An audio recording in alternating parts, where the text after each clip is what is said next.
PGT chemistry lockdown ई पाठशाला DC Ramgarh में आप सभी का स्वागत करता हूं। आज मैं क्लास 11th की केमिस्ट्री का chapter some basic concept of chemistry का एक टॉपिक लेके आया हूं, जो है mole concept and molar mass. जैसा कि बच्चों आप लोगों ने क्लास 9 में मोल कॉन्सेप्ट के बारे में पढ़ चुका है, जहाँ की मोल संकल्पना आप लोगों को याद होगा। मोल संकल्पना के बारे में आप लोगों ने पढ़ा था, उसी को क्लास 11 में फिर से पढ़ना है, मोल कॉन्सेप्ट। ठीक है, mole concept and molar mass. जैसा कि टॉपिक का नाम बता रहा है, इस चैप्टर में हम लोग मोल को समझने की कोशिश करेंगे और मोल को कैसे मोलर मास से रिलेट करेंगे और इन दोनों से बनने वाले न्यूमेरिकल्स को बनाने की कोशिश करेंगे। तो चलिए स्टार्ट करते हैं। Mole concept. तो सबसे पहले मोल को समझेंगे। मोल के बारे में आप लोग जानते हैं, यह एसआई यूनिट है अमाउंट ऑफ सबस्टेंस का। यानी मोल क्या है? तो मोल है, mole is the SI unit of an amount of substance.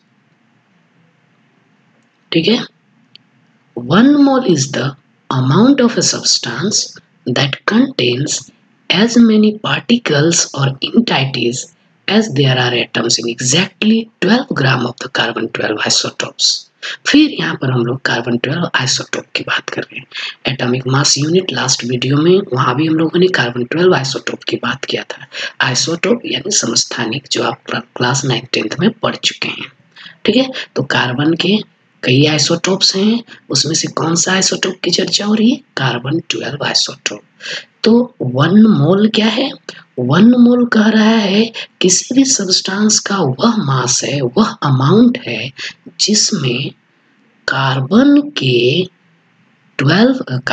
12 के एक आइसोटोप लेंगे, जिसका 12 ग्राम में जितनी एटम्स अवेलेबल हैं उतना ही एटम्स अवेलेबल होना चाहिए। फिर से एक बार बात करते हैं। मोल कॉन्सेप्ट में हम लोग क्या पढ़ रहे हैं? मोल के बारे में। मोल क्या है? कहता है किसी भी पदार्थ का वह मास है, वह अमाउंट है जिसमें कार्बन-12 आइसोटोप के 12 ग्राम में जितने पार्टिकल होते हैं उतना पार्टिकल होना चाहिए। ठीक है, चलिए कुछ एग्जाम्पल लेते हैं तो और ज्यादा क्लियर होगा। इसको थोड़ा और अच्छे से क्लियर करते हैं।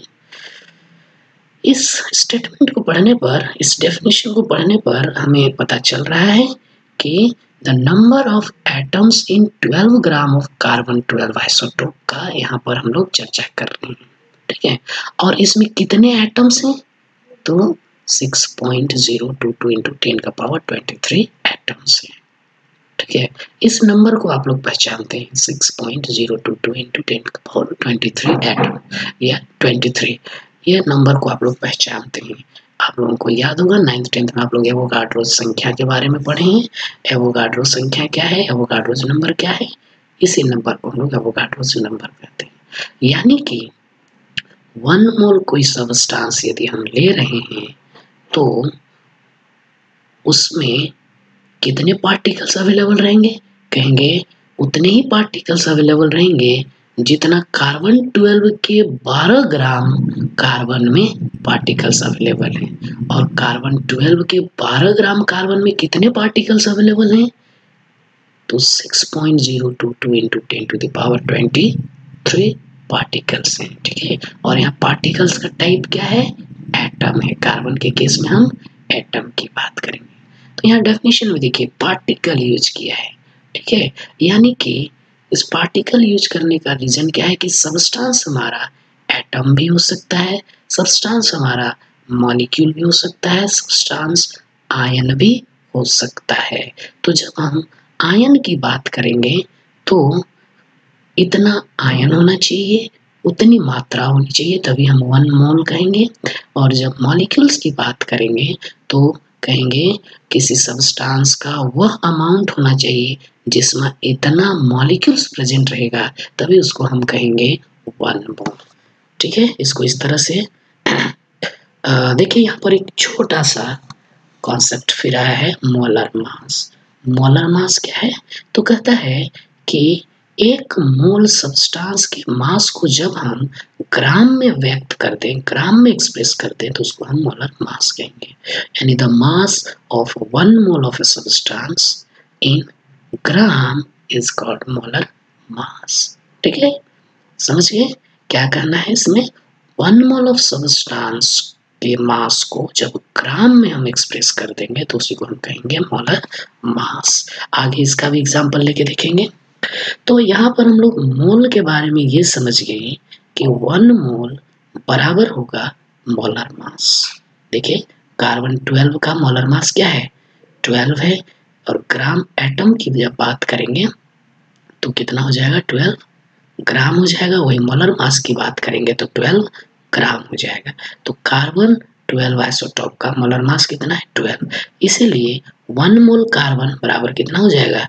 12 ग्राम ऑफ कार्बन, और ये बराबर होगा एवोगाड्रो नंबर का।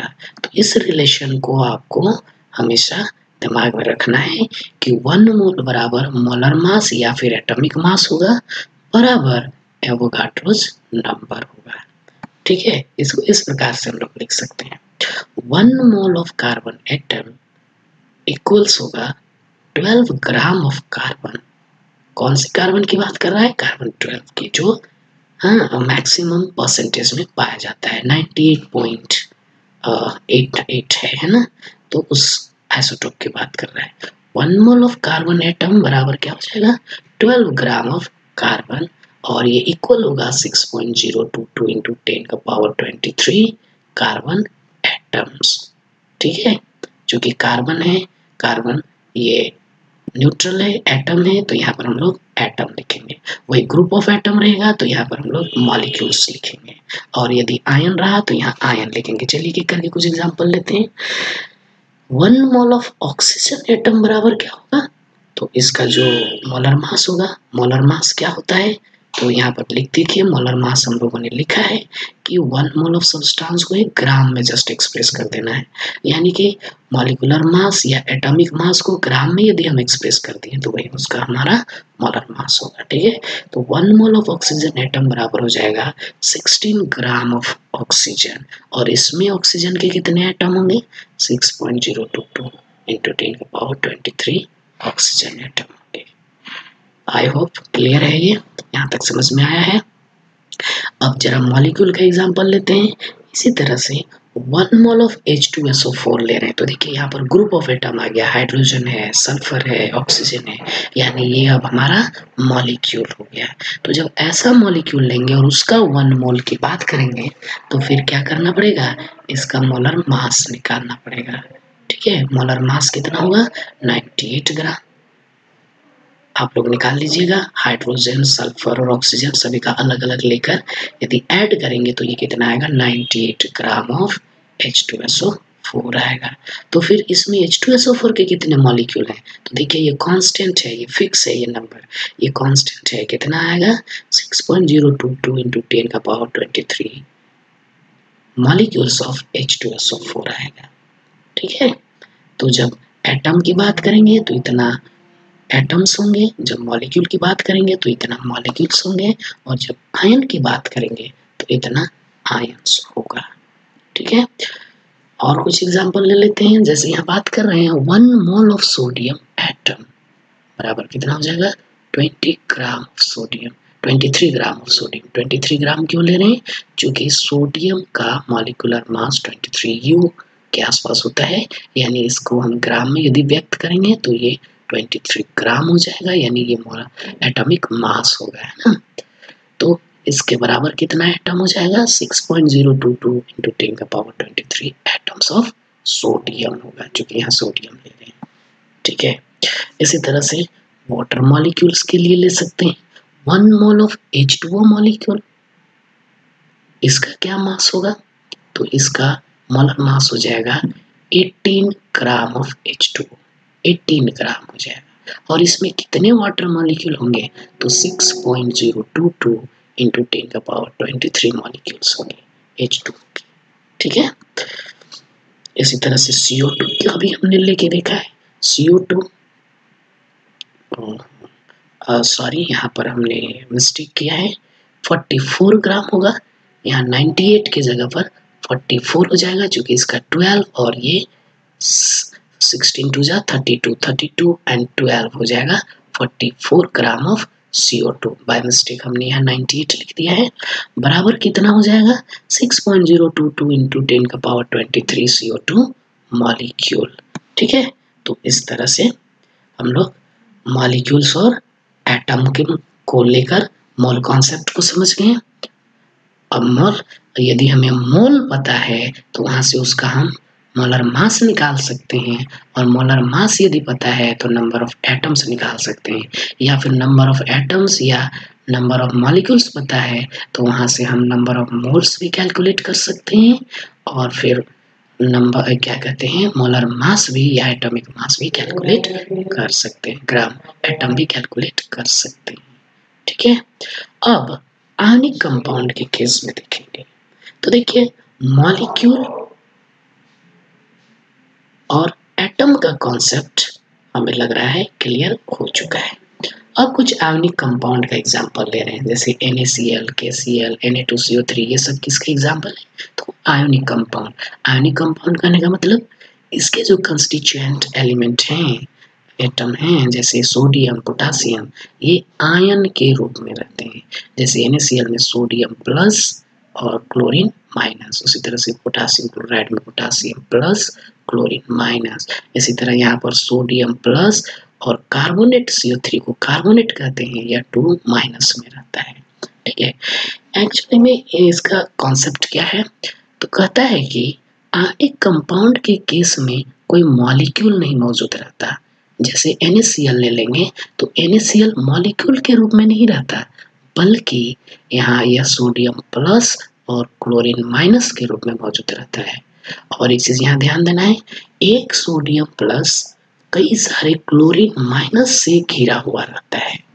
उसी तरह से क्लोरीन भी एक क्लोरीन माइनस कई सोडियम प्लस से घिरा हुआ रहता है। यानी आयनिक कंपाउंड में कोई मॉलिक्यूल नहीं होता, बल्कि आयन का गुच्छा होता है। एक सोडियम प्लस आयन के चारों ओर कई सारे क्लोरीन माइनस रहते हैं, और एक क्लोरीन माइनस के चारों ओर कई सारे सोडियम प्लस रहते हैं। तो इसको समझ गए हम लोग। तो फिर हम लोग इसका कैसे निकालेंगे, इसका कैलकुलेशन हम लोग कैसे करेंगे, तो यहाँ देख लेते हैं।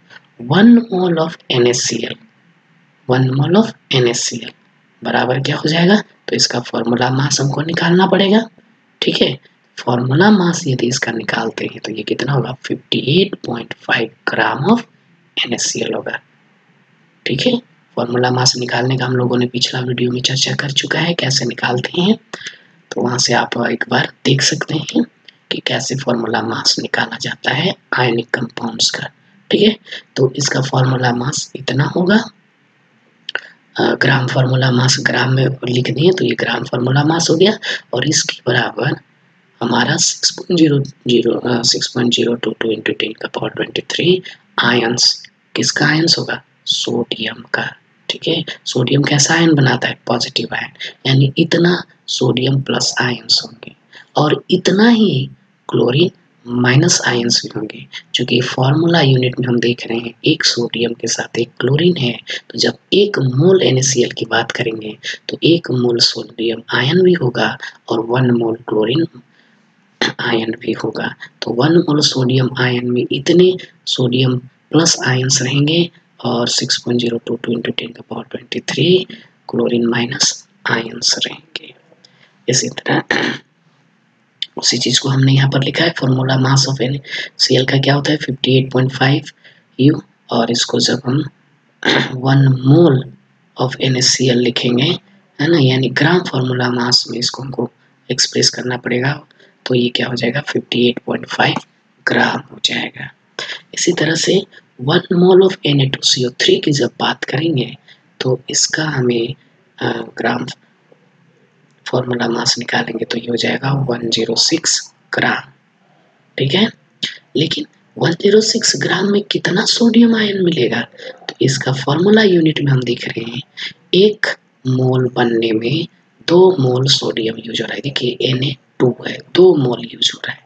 ठीक है, तो सोडियम का जो नंबर ऑफ आयंस निकालेंगे उसमें हम क्या करेंगे, 2 से इंटू कर देंगे। 2 into 6.022 into 10⁻23 ions of sodium कहेंगे, है ना। और 6.022 इंटू 10⁻23 आयंस ऑफ कार्बोनेट कहेंगे। कार्बोनेट CO3 है ना, CO3 माइनस, ये कार्बोनेट आयन है। कितने आयंस होंगे इसके, 6.022 का पावर 10⁻23 होगा। तो इस तरह से हम लोग कर सकते हैं। देखिए ये कैसे ब्रेक होता है, Na2CO3 कैसे ब्रेक हो रहा है, 2Na प्लस CO3 माइनस के रूप में। ठीक है, तो इसके आगे कोई नंबर नहीं है, CO3 माइनस के आगे कोई नंबर नहीं है, इसलिए यहाँ पर इसके आयंस की जो संख्या निकाले हैं इसको किसी से मल्टीप्लाई नहीं किए। लेकिन सोडियम प्लस के आगे 2 नंबर है, देखिए 2 लिखा हुआ है, तो इसलिए हम लोग यहाँ पर 2 से इसको इंटू करेंगे, है ना, तब जाके हमें सोडियम आयंस की नंबर मिलेगा। तो इस तरह से हम इसको देख लिए। अब देखेंगे इन केस ऑफ गैसेस, जब गैस रहेगा तो हम कैसे मोल और उसके मोलर मास या फिर उसके वॉल्यूम को कैसे कोरिलेट करेंगे। ठीक है, तो कहता है in case of gases 1 mole is that amount of the gas which has a volume of 22.4 liters at STP। STP क्या है, स्टैंडर्ड टेम्परेचर प्रेशर। ठीक है, तो क्या कर रहा है, 1 mole of oxygen gas equals हो जाएगा 22.4 litres of oxygen gas. Oxygen gas की बात हो रही है तो फिर वॉल्यूम की बात करेंगे, 22.4 लीटर्स ऑफ ऑक्सीजन गैस हो जाएगा। और इसमें कितने गैस मॉलिक्यूल्स होंगे, तो इसमें 6.022 इंटू 10⁻23 मॉलिक्यूल्स ऑफ ऑक्सीजन हो जाएंगे, ऑक्सीजन गैस हो जाएंगे। ठीक है, मॉलिक्यूल्स ऑफ ऑक्सीजन गैस हो जाएगा। तो ये जो एवोगाड्रो कांस्टेंट है ना, एवोगाड्रो जो नंबर है ये 1 मोल इक्वल्स रहेगा ही। ठीक है, लेकिन जब गैस है तो वॉल्यूम की बात करेंगे, और वॉल्यूम कितनी होगी, 22.4 लीटर्स होगा, कोई भी गैस रहे। इसी तरह से कार्बन डाइऑक्साइड गैस की यहाँ पर हम लोगों ने चर्चा किया है, तो 1 मोल ऑफ CO2 गैस बराबर क्या हो जाएगा, तो 22.4 लीटर्स ऑफ CO2 गैस हो जाएगा। ठीक है, यहाँ पर सिर्फ ये नाम चेंज हो जा रहा है CO2 गैस, और यहाँ भी यही नंबर रहेगा, बस यहाँ पर मॉलिक्यूल्स ऑफ CO2 गैस हो जाएगा। तो इस तरह से अलग अलग एग्जाम्पल्स को लेकर हमने देखा। अब इससे रिलेटेड कुछ न्यूमेरिकल्स को करके देखते हैं कैसे इसका न्यूमेरिकल पूछा जा सकता है। ठीक है, अभी तक जो हम लोगों ने पढ़ा है और कॉन्सेप्ट पर। पहला प्रॉब्लम जैसे हमने लिया है, calculate the numbers of molecules present in 5 moles of H2। तो देखिए नंबर ऑफ मोल दे दिया है और मॉलिक्यूल निकालने के लिए कहा है। तो हम लोग जानते हैं 1 मोल में एवोगाड्रो संख्या के बराबर मॉलिक्यूल्स रहता है, तो 5 मोल्स में कितना होगा, तो 5 से उसको जस्ट इनटू कर देंगे, यानी इसको हम लोग बता सकते हैं, लिख सकते हैं, we know that 1 moles of H2O equals कितना होगा, 6.022 इंटू 10⁻23 मॉलिक्यूल्स ऑफ H2O होगा। Therefore हम लोग को पूछा कितना है, 5 moles of H2, 5 into 6.022 into 10⁻23 molecules, और जब इसको हम इंटू करेंगे तो ये इतना आएगा, और जिसको हम लिख सकते हैं 3.011 इंटू 10⁻24। देखिए पॉइंट को हमने एक डिजिट लेफ्ट शिफ्ट किया है, जब लेफ्ट शिफ्ट करते हैं तो पावर 10 का पावर में एक इंक्रीज हो जाता है। ठीक है, मॉलिक्यूल्स ऑफ H2O। तो ये रहा हमारा। और एक प्रॉब्लम लिया है हमने, इसमें क्या कर रहे हैं, calculate the number of moles in 90 gram of H2।